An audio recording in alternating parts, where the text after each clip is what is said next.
Здравейте, от мен Лазар Христов. Добре дошли в първия урок от платения курс за работа с бази данни в Lazarus. В представянето разгледахме накратко базите от данни, обяснихме защо са важни, каква роля заемат в съвременния компютърен свят. Това бяха в тези уроци, разгледахме общите сведения за тях и казахме, че основната система за управление на бази от данни, с която ще работим, е SQLite, защото самата база данни е много удобна, представлява само един файл, една библиотека, която се намира на този адрес и оттам може да я свалите според операционната система, която е инсталирана.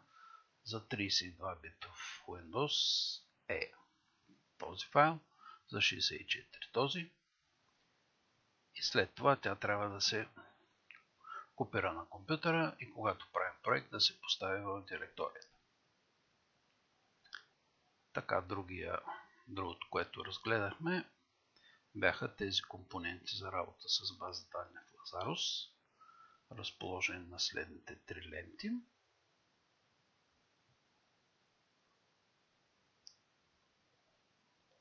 Така. И сега продължаваме с същността на нещата. Това е главата, която ще разглеждаме. Примери за работа с SQLite. Необходими са ни 4 компонента за работа с SQLite в Lazarus. Това са TSQLite Tree Connection, TSQL Transaction, TSQL Query и Data Source. Първите три са от лентата SQLDB, а последния от лентата Data Access. И както казахме, трябва да поставим изтегления файл библиотеката SQLite 3 DLL в директорията на нашия проект. Сега ще ви обясня как да ги свържем един с друг, за да не го повтаряме всеки път. Нека поставим тези 4 компонента на формата и да сложим един компонент от типа TDB-Grid, който е за работа с бази от данни, като табличка представлява. Втория от лентата Data Controls. Ето така.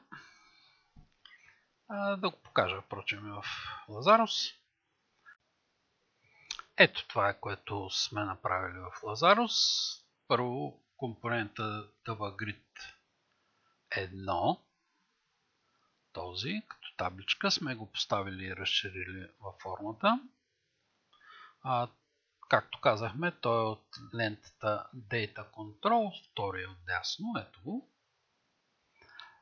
След това сме поставили от лентата Dialog компонента Save Dialog.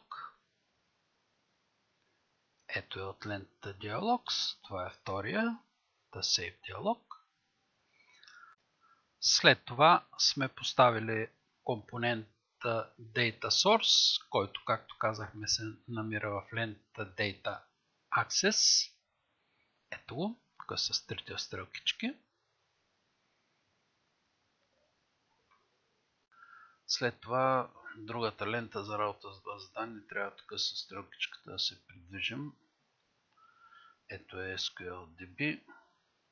И тук поставяме компонентите SQL Query, компонентът за транзакции SQL Transaction и това, което е като перо, това е SQLite Tree Connection. След това правим и два бутона. Създаване на база, кръщаваме първия, и преглед на данните, втория.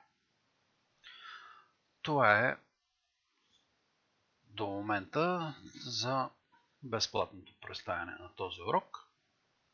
Следващата част от него може да изгледате само в платения курс. Това е от мен за сега. Желая ви всичко добро!